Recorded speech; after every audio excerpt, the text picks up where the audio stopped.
Hey y'all, Big Tim here. Thanks for tuning in to this episode of Old School and Bass with Big Tim. So as you can see, Lori has transformed my old area here into her office. It's got her kitty calendar up and got the computer all set up for herself, and that's probably the way it's going to be for a while. So we may get fewer and fewer videos because I have less time to get in here and edit. Although there is rumor that her company may be supplying her with her own laptop, in which case we may both be in here working at the same time. But anyway, today's video we're going to talk about some controversial topics. And I've been talking about it a lot myself. One of them is the Alabama rig, and the second one is forward facing sonar. This year has been a big deal about forward facing sonar. But we're going to start with Alabama rigs first. There's been, since they've come out, in 2009, I believe it was, when Paul Elias introduced it to the world down at one of the tournaments at Guntersville. There's been a lot of talk and speculation about the Alabama rig. And, it is true that certain organizations don't even allow it. And in others, it's restricted to 3 hooks. Some states have restricted the Alabama rig to 3 hooks. And myself, I was complaining about it earlier this year because, let's face it, if you're fishing early in the season, around here, the March, April time frame, some places it may be February, March, but locally here it's March, April. And if you're not using an Alabama rig, you're probably not going to have a good chance to win, depending on the conditions. But it is one of those baits that if you're not throwing it, you're probably going to get beaten by it. And that's kind of a tough pill to swallow. Some of us old guys really would put a lot of emphasis on jerk baiting this time of year, and jerk bait still catches fish, but nothing like an Alabama rig. And let's face it, a lot of people have a lot of opinion about it. It is a physical bait to throw. It's tough. It's hefty. You got to wield that thing around all day, and it's taken a lot to cast it. And it can be very tiring, that's the truth of the matter. But it is still just a lure. It is a dominant lure, but it is just a lure. And there was some talk about possibly banning it in some of the tournaments that I fish. And at first I was like, yeah, that'd be nice. And I admit, it would be nice for me because then I could go back to some of my old ways. But is that right? What happens if somebody develops a great jig that really looks just so realistic that bass can't resist it? Guys that don't like a jig, so we're going to ban a jig?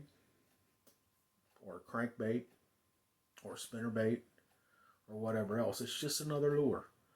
And I guess, just like they always say, you have to adapt or get left behind. And that was me. I didn't want to adapt. And I got left behind. So, I have since gone down and developed a little confidence in an A-rig. And it's still something I'd really rather not have to throw. But even still, I don't want to see it banned.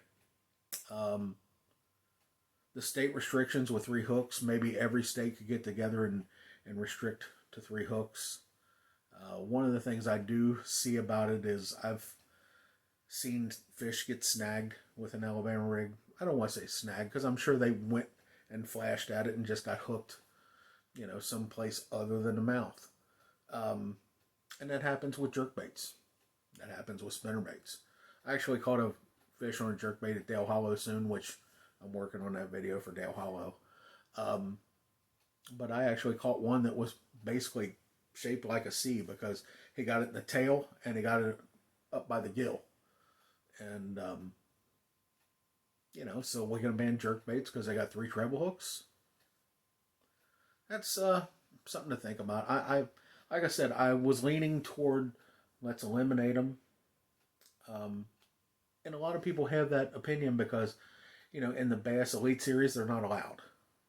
However, over Major League Fishing, I know they're allowed in the Toyota Series. They're definitely allowed in the BFLs.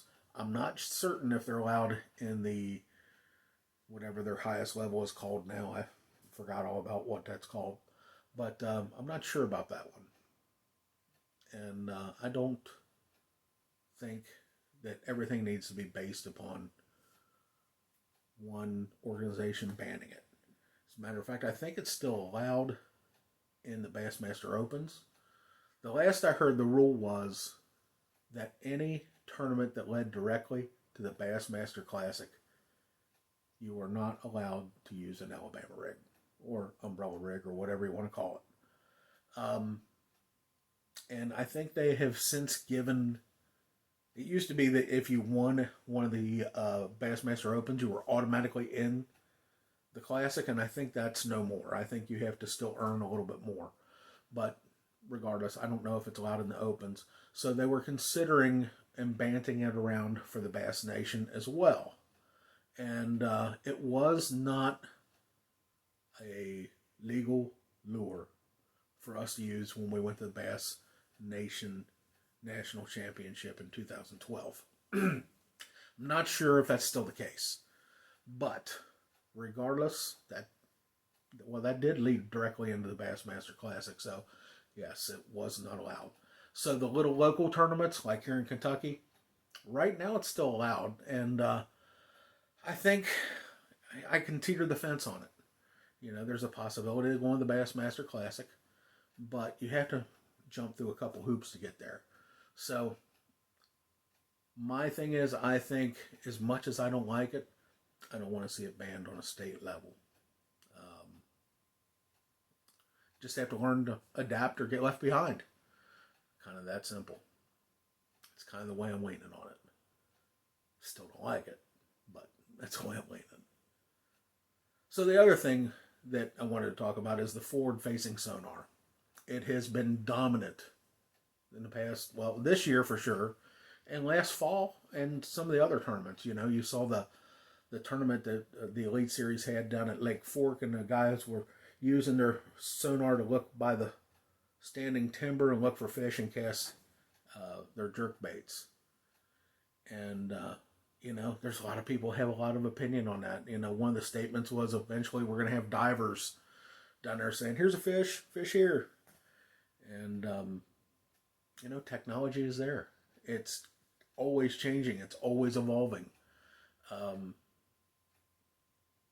And it's just one of those things. Again, adapt or be left behind.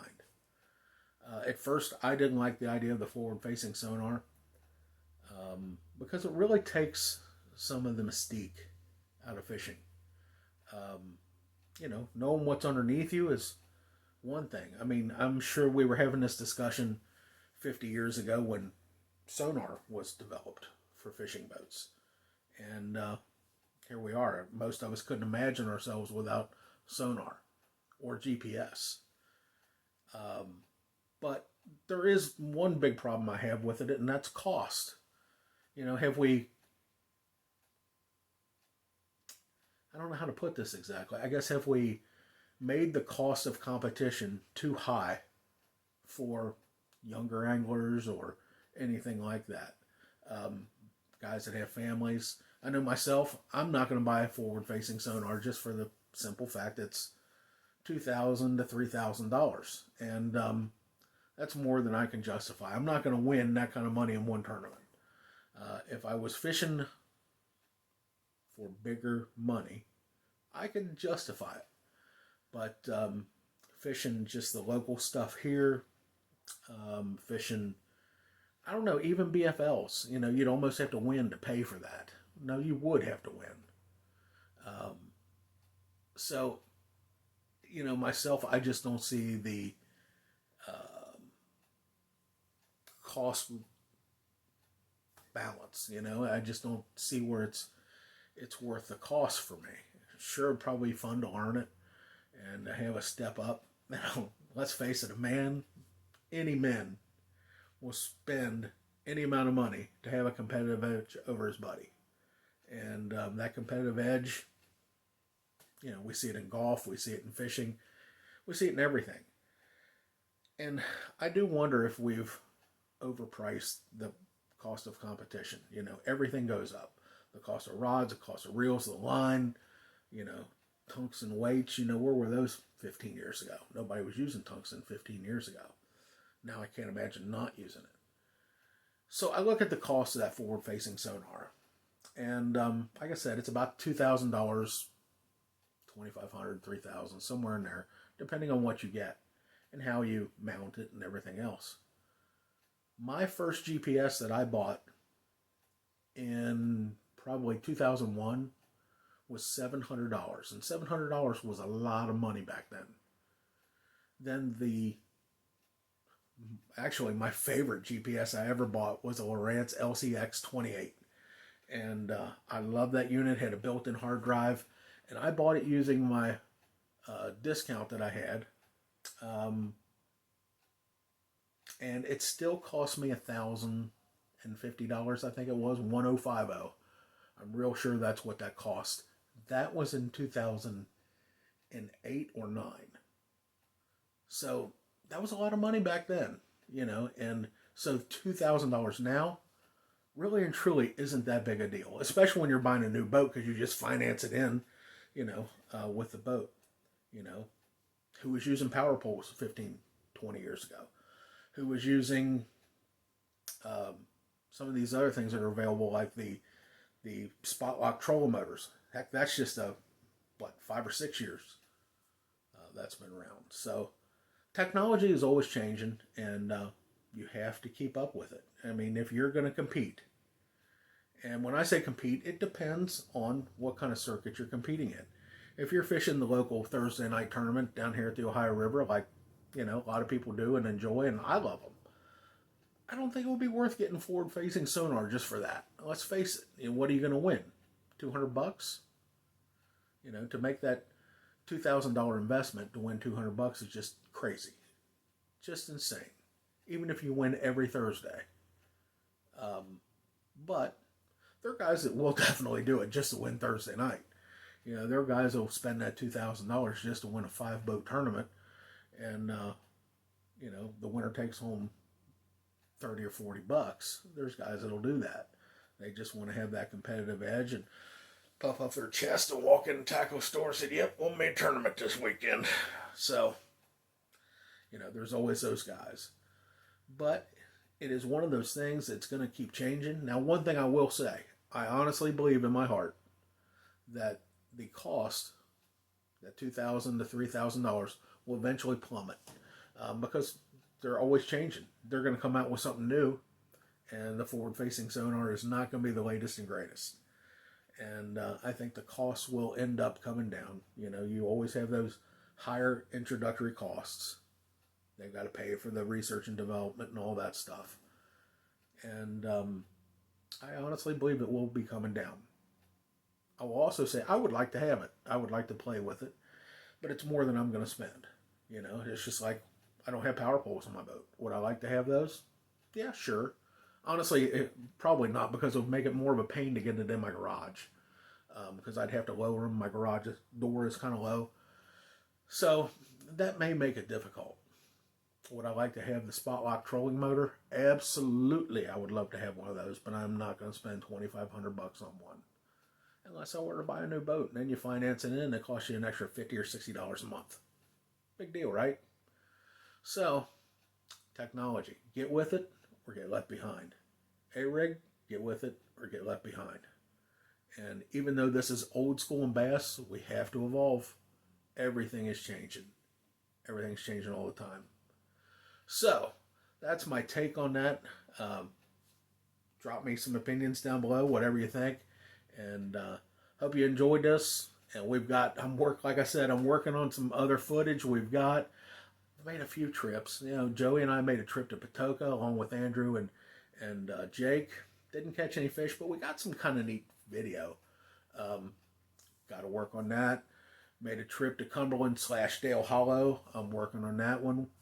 And I'm making a trip here in the next couple of days to Cumberland to scout out. We've got the Bass Nation qualifying tournament at Lake Cumberland coming up this coming weekend. So we'll have that as well. Got a lot of video to edit. Got a lot of stuff to get out for y'all. But in the meantime, thanks for watching. And if you haven't subscribed already, please do. Smash the subscribe button. And I'll see you the next time on Old School and Bass with Big Tim.